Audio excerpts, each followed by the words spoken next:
Bismillahirrohmanirrohim. Assalomu alaykum barchaga. Hurmatli akalar, hurmatli ukalar. Navbatdagi darsimizga xush kelibsiz. Ushbu darsimizda Xudo xolasa navbatdagi 5 problem solving mavzulari bo'yicha misollar yechamiz. Custom iterator class. Mana shuni yozib berishimiz kerak ekan bizga. Demak, ko'rishni davom etamiz. Ikki nuqta pastga tushamiz. Def init ko'ramizda self virgul n deymiz. 2 nuqta pastga self nuqta n barobar n.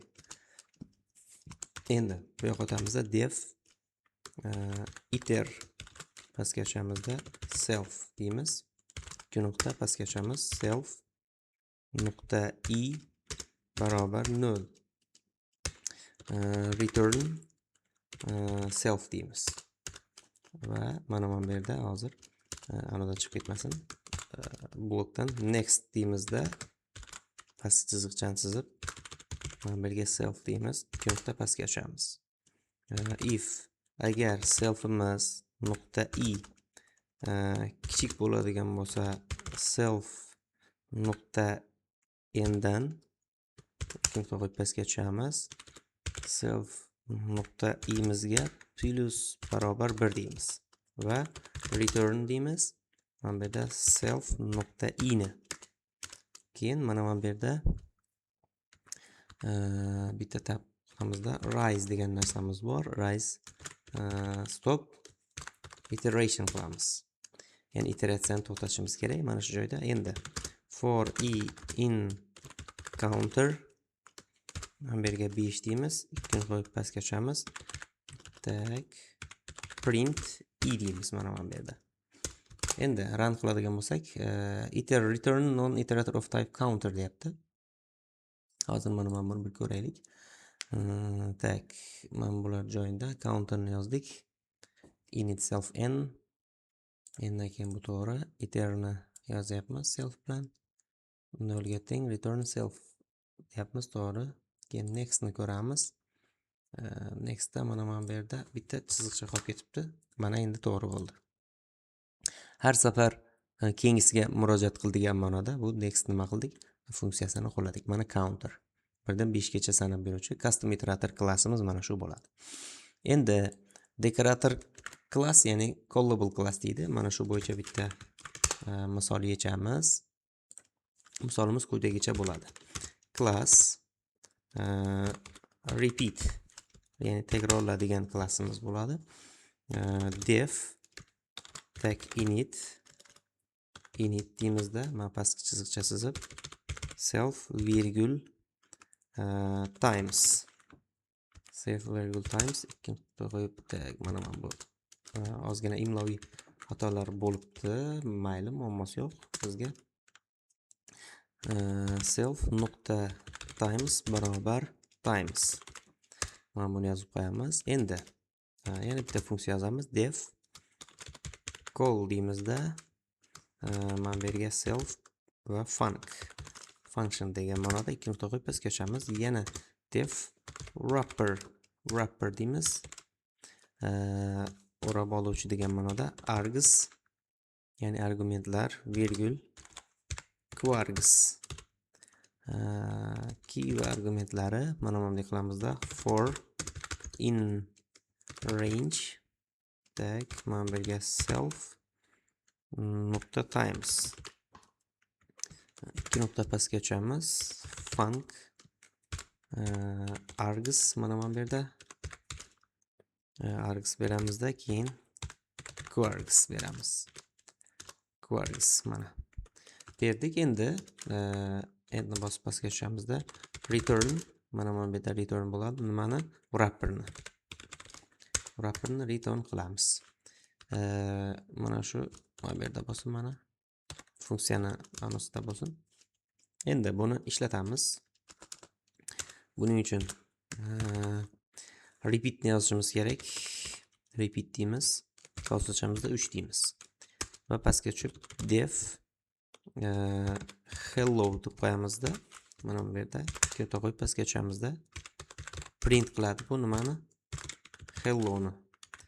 Tak, so'zni belgilab olib turib, nima qilamiz? Qo'shtirnoq ichiga solib qo'yamiz. Pastga tushamiz-da, endi hello ni chaqiradigan bo'lsak, mana 3 marta nima qildi?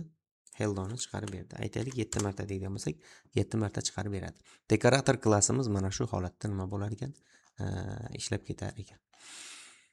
Keyingi savolimiz bor. Singleton pattern degan. Mana singleton pattern. Buni ko'ramiz. Class singleton. Singleton deymiz. Qaus ochamizda. Mana bu ikki nuqta qo'yib pastga tushamiz. Bitta past chiziqcha va instance deb yozamiz mana. Instance barobar none. Ya'ni bosh qiymat. Endi tak none deganimizdan pastga tushib def deb boshlaymiz. Def new cls ikki nuqta pastga tushamiz. If cls nuqta mana bu instansimiz is none bo'ladigan bo'lsa deyapti. Pastga tushamiz. cls nuqta instansimiz barobar super qaus ochamizda mana bu yerga nuqta qo'yib turib new deb turib mana bu yerda cls deb qo'yamiz. Keyin return qilamiz. cls nuqta cls nuqta deymizda instance deymiz. A barobar singleton deymiz va mana bu yerda end deb turib pastga tushib b barobar yana singleton mana qaus ochamiz mana bu yerga va print qaus ochib turib a is b deymiz mana bu yerda va run qiladigan bo'lsak mana true chiqdi. Demak bu singleton patternimiz mana shu holatda nima qilar ekan? To'g'ri yechim berilgan hisoblanar ekan. Endi keyingi savolimiz bor ekan, meta class misoli. Meta classga bitta misol yozib berishimiz kerak ekan. Xudo xolasa mana buni yozib beramiz. Tak. Class meta deymiz, type deymiz mana. Nuqta pastga tushamiz. Def new deymizda mana bu joyda cls virgul tak name virgul basis virgul va address tak ikki nuqta qo'yib pastga tushamiz va address kvadrat qaus bir tirnoq ochamizda created by deb yozib qo'yamiz va barobar deymizda mana bu yerga meta class deb yozib qo'yamiz.